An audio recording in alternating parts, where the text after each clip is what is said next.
You're listening to the Jam Pro Show, all about movies. And today, my guest is Sharon Tabb, who is a makeup artist. And we're going to be talking about two projects that she's worked on recently. One is The Lowdown, starring Ethan Hawke, which I absolutely loved. Mm. And the other one is Sophia's Oil, which is just coming out. And they're both very different and distinct types of projects. One's a TV series, obviously, but the other one is a film, and different types of makeup is used for both. So I really want to get into a deep dive, Sharon, about the process that you've used. So welcome to the show. I'm looking forward to our Thank conversation you. today. Thank you so much for having me. I'm excited to be here today. You're welcome. I'm excited to have you here today too. So let's just dive into the lowdown because Do it. this would have been something, I'll be honest with you, that I probably would not have necessarily chosen to watch. But Hmm. once I started to, I got like sucked right in, and I just I just Right? I binge know. watched it to get it, and because Ethan Hawke right now is the man of the year as far as I'm concerned. He's got, I think he was just honored at Telluride. He's got his new film coming out where he plays what, Lorenz Hart? Is it The Blue Moon? Is that the when he's coming Yeah, out? I think That I think so. and he looks amazing in that and completely different than what he's like Oh, in the yeah. lowdown. Yeah. So No, and he's just so great. I mean, not yes. only is he, obviously a great actor, clearly, but I mean, as a person, as a human, he's incredible. I mean, he's just like if you just met him, it's just a guy you're just meeting. Like you would never imagine like you're with Ethan Hawke. I can remember the first time I worked with him on Reservation Dogs. He came in our last season and played Alora's dad. And I mean, it was just like, is this real? Like, he was just so like warm and kind, and it was just incredible. Like, I was like, is this? Am I working with Ethan Hawke for real? you know? A pinch me moment, right? No, it really was, especially because he was just so nice. And so like it was I was so sad when because he was with us for a week. I was so sad that when it was over, but I knew it in my core. I was like, I'm gonna work with him again. Like I know I will. On some capacity I will. And again, I knew nothing that they had plans or anything. In fact, I think when he was on Reservation Dogs, I think it was, the beginning of him and Sterling's relationship. But I think that project led to to this current Lowdown project.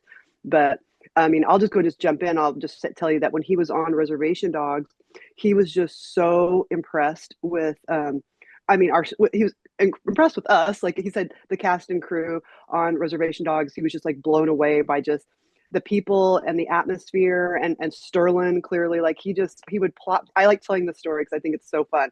Like he would plop down in my chair, like seriously, he would just plop down and he'd be like, I just can't believe this set. I just like he just couldn't he himself. I feel like he was pinching himself because he was not used to working with someone like Sterling. Sterling's just so creative and just so collaborative and just fun. He doesn't get stressed, and I think that was one thing I remember Ethan bringing up like the guy doesn't get stressed. Like he's just out here having fun, and it makes it easier for us actors. And I mean, he fell in love. I think with Tulsa, with Sterling, with the cast and crew, all of it. And so that's why we're here. Thank you.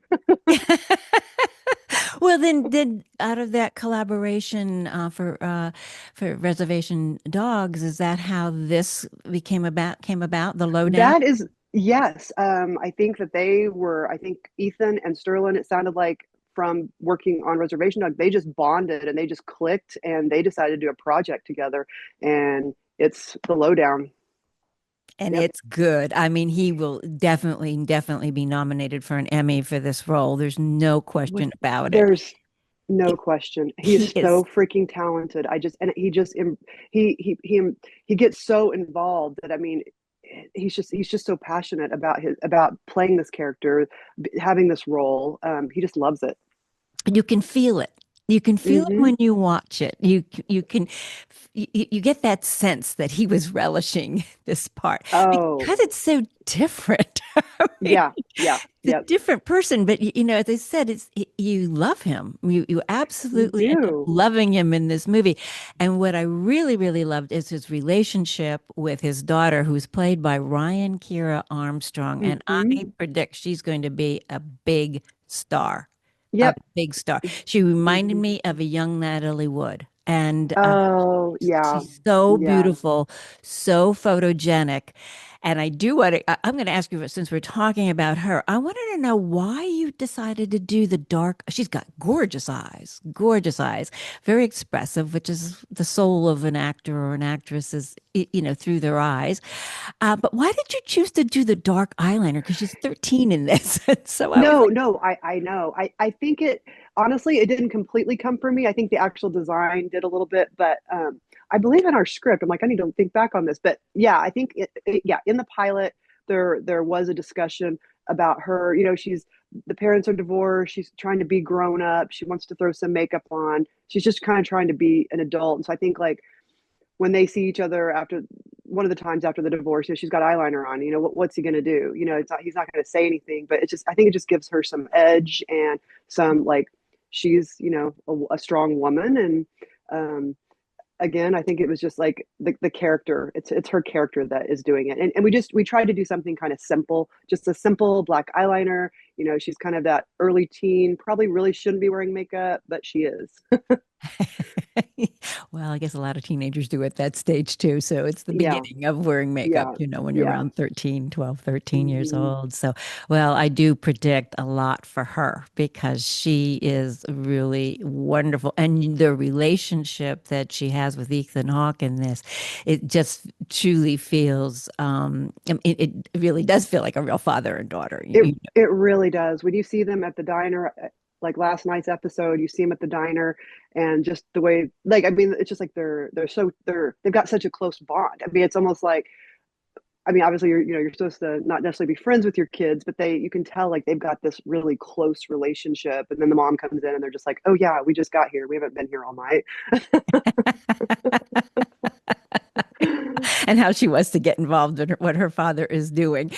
So, Exactly. Like she just wants to be involved and she's having fun with it too. And yeah. So I think the makeup plays in that too. It makes her look a little more grown up as well. yeah.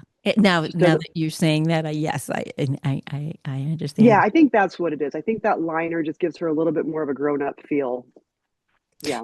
So there's a lot of tattoos in this series. There is. I'm guessing did you see last night's episode? I saw all of them. I have, Okay, so you I, are up to speed, so we can talk about them. Yeah, okay, yeah, great. yeah. I'm so glad last night's episode came out because I'm like, I can finally discuss these other tattoos. But if you would like, would you like me to start with Ethan's tattoo Yes, let's start process with first? Ethan's Okay, tattoos. so when I met with Ethan on the pilot, he was gung ho about having this scorpion tattoo. So we modified, he found something online and then we modified it a little bit. And then we were going to do another one on his other forearm, which is so fun. Is the bird tattoo that's on his other forearm is the exact same tattoo that Sterling has on that he has. So I mean, I think that's like super fun. And so I would reach Excuse out me, to. before you go any further, does Ethan have any tattoos?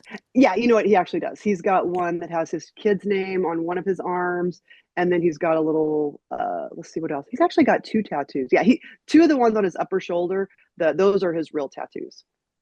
So, Okay, and we do show those. So yeah, those are his real life ones. but go Yeah. on with So the so others then. yeah. So we've got the scorpion that Ethan wants, and then we've got this bird that is Sterling's tattoo. And so I reach out to Sterling's real tattoo guy and had him, give me the actual, I guess, copy that we can use to print out to make the fake tattoos. Then on top of that, in the script, they wanted a Mother Mary with a Confederate flag, and I had no idea like what that was supposed to look like. So again, I am like, okay, what do you guys want? Well, we'll just have because tattoo artists, they're just so great. When you tell them what you want, they can come up with different designs. And so I reached back out to Sterling's tattoo artist. I told him, okay, this is the info I have. So he came up with something, and then I would go to Sterling and be like, hey, what do you think on this? And he would, give it a thumbs up or a thumbs down or adjust this. We'd go back to the drawing board, and then what we came up with was the final product. And I mean, it's fun. I mean, it's interesting. Yeah. It's a trip. It And then is. we just have to make sure those tattoos don't look too freshly made so they don't look fake. And so we have to make sure they're weathered and aged. So that was a little bit of a process trying to get him where we needed him to go. So, but it was fun. And then there's lots more tattoos. I mean, the two bad guys that die early on, Berta, and oh my God, I just totally spaced out. Berta and Blackie. Yeah, Berta and Blackie are two bad guys that we just love. They're like the best. They're like the best bad guys. And it's funny because you can see them as bad guys. They're kind of trying to be good at the same time. Like there's just this like thing where you're like, oh, they really want to do right, but yet they're still, you know, dealing with their demons, I guess you could say. But then they're skinheads. I think currently they're trying to, get out of that. They we basically had to find like skinhead tattoos. Like we had to, so I was able to get, there's an artist in LA named Steve Prouty, and he had a bunch of tattoos that he's designed prior. And so I worked with him, and he gave me a bunch of stuff. And then I did some hand drawn work as well. And so that was fun. And I know it's so funny because one of them every day at the end of the day, like, get these off me. Like I can't go anywhere where these are on me. Because I'm like, you don't want to leave them? You can't even leave them? Like, come back tomorrow. He's like, no, I want them off. How He did not like that. how long do they how long would they stay on normally if you didn't have them removed? They can last a week. They can. They sometimes even like day 2 and day 3, they kind of actually look a little better. Sometimes you got to clean up the edges and stuff, but they can last almost a week. Hmm, Yeah. interesting. So sometimes on Ethan, his will stay on 2 or 3 days at a time, and then I think then we'll end up refreshing them. And now I handled Ethan on the pilot, but he did have a personal makeup artist. So when it got picked up, he brought David on, which was incredible because we love working with David, and there's just such a huge cast. So I mean, I was happy with it. I mean, I still get to be around Ethan and help David out if he needs it, and then we're just working with other artists are just always so much fun. And yeah, it's great. He's worked with David for a long time, and I can see why. Yeah, he's fantastic. A lot of actors and actresses who are, have been around for a long time have their favorite, makeup artist and hairstylist. Yeah. I mean, Meryl Streep has Hmm. hers, you always see him in the credits and forever and ever and ever. So they are obviously very comfortable working with those people. So it's Yeah, no, nice. and I fully get it. And he needs a personal for this project because it is just so involved. I mean, I will say, like during the pilot, it was a little bit of a challenge to, here we are, we want to make everything so perfect because we want this show to get picked up. I'm the department head. I'm handling the lead actor who is basically have wounds the entire time that I'm having to track and trying to develop characters for these other people. So yeah, it was definitely a challenge, but it was so much fun. I mean, it was great. But let's talk about those ones because he gets pretty beaten up. Oh, And he's got, yes. so for a good part of the show, he is got his, wounds on his nose and around his eye, and then he wears a band-aid. He has band-aids on quite often. So let's talk about Yeah. that too, because it was really consistent that those stayed there until like the very Hmm. end, and then it was a period of time in between, where it had ended, and then the next scene, I don't want to ruin it for anybody. Yeah. The last, one of the last scenes that, so therefore he doesn't have the band-aids and, maybe a little scar left. But so let's talk about that. How hard was that to do? Like as far as the pilot goes, I mean, it was definitely a challenge just because there was so much tracking to make sure. I mean, as an artist, you want it to be as realistic as possible, so I would do as much research as I could. So I would, like, think, okay, it's day 2, it's the morning of day 2, it's the evening of day 2. Like those, I take into consideration what time we're shooting, what day we're shooting, and then it's like, oh, would it have more purple, would it have more blue, would it still be super red? So you have to kind of to figure all that stuff out. And then so again, it's just we're trying to make sure we're having this like healing process going on. And then I think what ended up happening is after the major beat up scene, which actually the last beat up scene that was actually done by Stephen Prouty when he gets thrown in the trunk on the pilot. Hmm. And I think what we decided for episode 2 was, let's start using the bandages because number one, it'll help with time. Clearly, when you're on a production, it's all about time, and I don't think he just has to have exposed wounds the whole time anyway. And I think it makes sense that he would throw a band-aid on there, like he's healing, and we just we can still show a little something going on some other areas that need it. But I Yes. think I think it's fun. I mean, I think it's I feel like it looks very realistic. Oh, I feel like that is definitely. something somebody would do. Exactly. And then Exactly. especially when he puts makeup on it, which I think is so fantastic. I Yeah. love that scene Yeah. where he's trying to cover it up. Oh my gosh. It's so More so more fun. bonding with his daughter too. Exactly. And I love that. I think that's so fantastic because I think that's like so real, Yes. Yes. Very real. especially So now that she does makeup herself. yes, so is Kyle MacLachlan is it, and his role, well, he starts off with silver hair, and then they choose to dye his hair. Were you a part of that process? I mean, not really because that is the hair department, but yeah, so I mean not really. I didn't No. have too much Okay. to do with that. Okay. No. That was just part of the script on what they were doing to make him, to look younger, and he's running for office, and you know, and we just always wanted him to look very put together. Yeah. Well, I didn't recognize him at first in the first scene with the silver hair. I Oh, was when like, he had the gray hair. yeah, the No, gray I hair. I know it's weird to see him with the gray hair. Yeah. Yeah. I did not recognize him at first. So there's a scene where someone is tarred and feathered. Can we talk about that? So yes, we do tar and feather a guy. So that was quite an experience, let me tell you. It was messy for sure.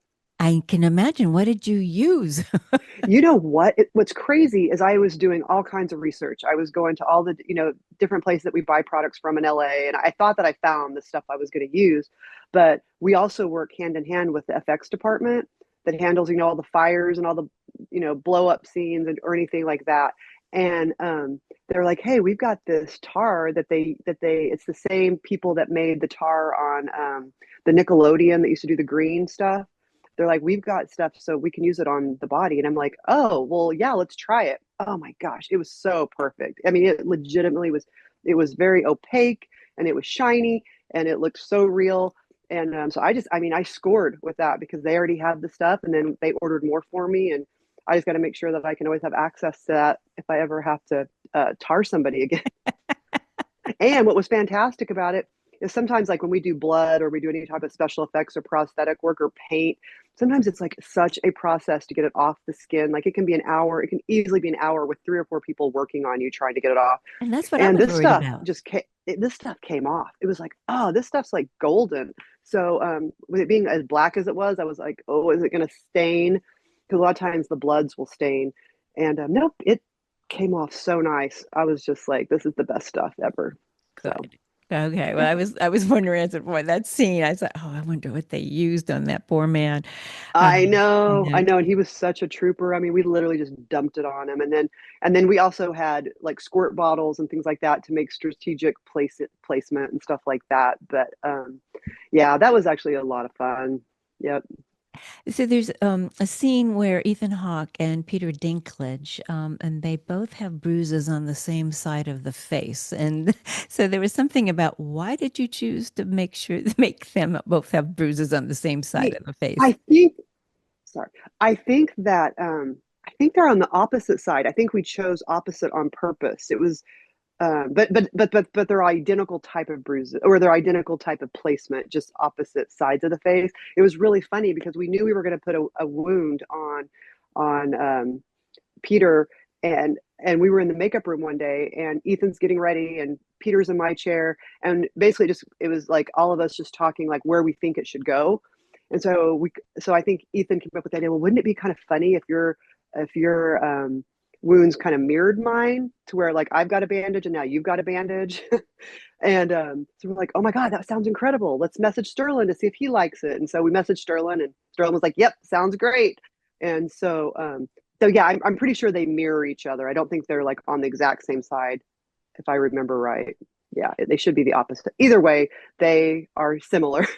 And they just thought it'd be funny because the way that these characters, their dynamic, well, their relationship, like once you see it, it will make sense. You're like, okay, because they come across as, yes, they're best friends, but they're almost like brothers Yeah. type of thing. And I feel like they have that type of relationship because it's kind of like they've had a history, and there's been some issues, and they're trying to work through them, but they still love each other. Yes. Yeah. And you get that Hmm. very much. Yeah. And And with them, it's so funny because they have a close relationship in real life.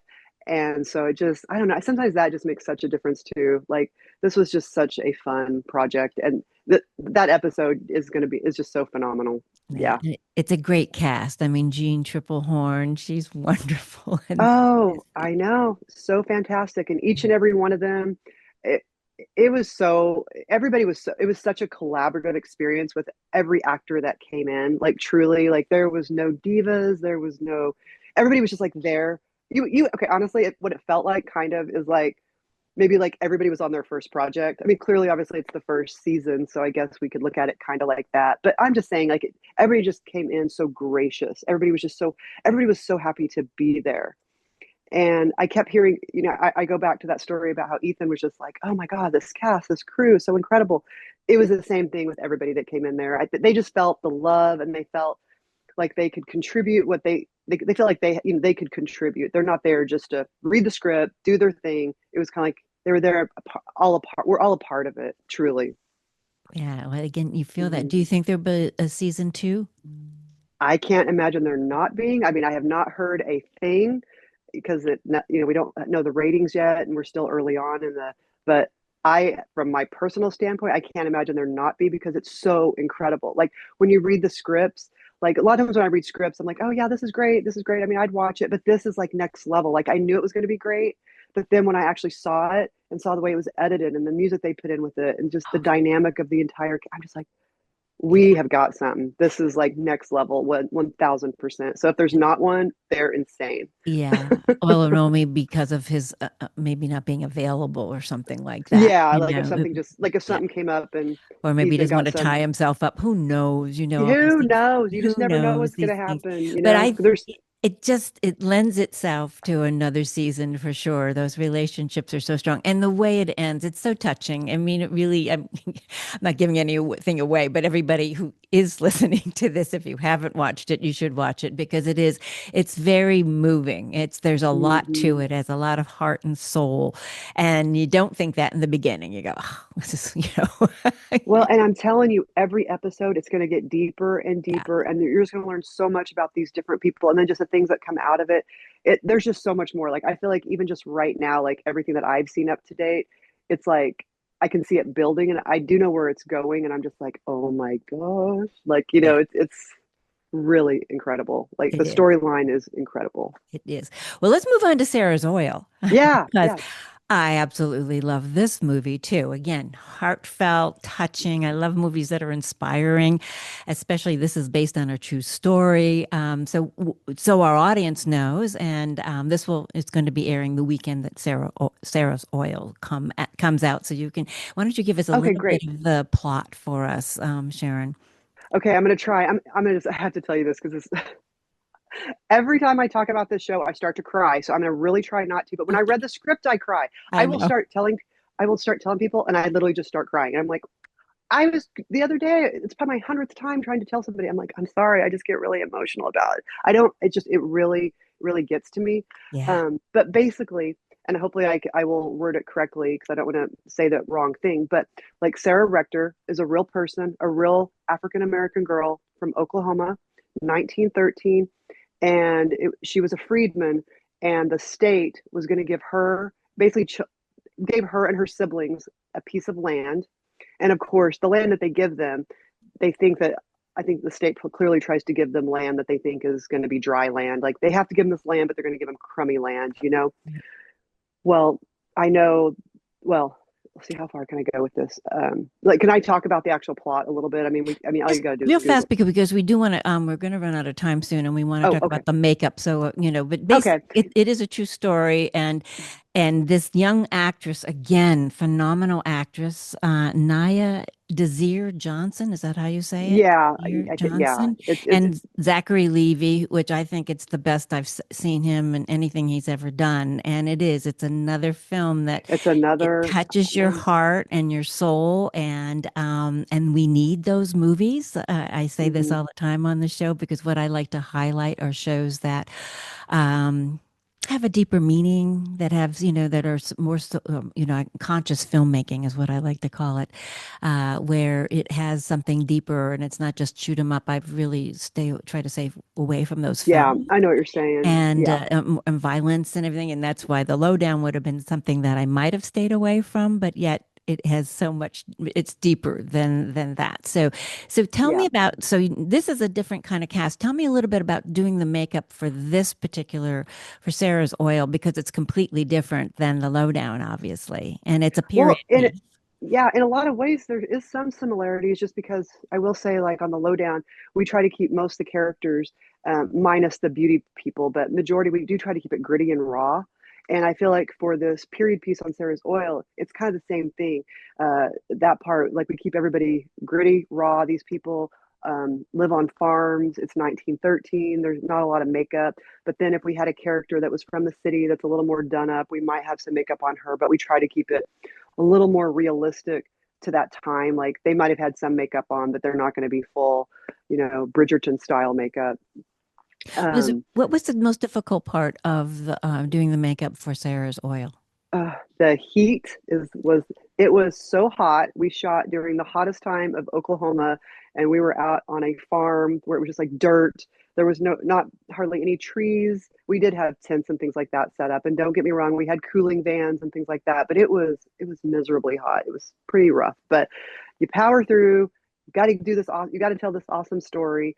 So I think it was okay if they looked sweaty to a degree, but we can't have them just like pouring sweat. So Mhm. there was a lot of just being right there, like in between takes, like blotting. Everybody had fans. Like sometimes if you see the family at the table, they've all got fans under the table. either they're under the table, they're in their lap, or that it's handed to somebody that can just give it to them right back as soon as they cut. So that was probably the biggest chance, just keeping everybody cool, keeping everybody comfortable, making sure they still look good, but at the same time, it could be a little gritty and raw, and some of that sweat did definitely work when they're out like in the oil field and stuff like that. Well, Sarah, So I could talk to you a lot. Sharon, I think I could talking about I Sarah. know, I know, it's Sharon, I hard to could talk like. to you a lot longer. Unfortunately, our time is up, but Okay. Sarah's Oil is coming out in movie theaters on November 7th. Hmm. And so please, this is a movie you should take your family to. It's good for all ages, and I'm always looking for those kinds of films where you can go, and it also will spur conversations for you and bring your tissues, as Sharon and I both Yeah. said.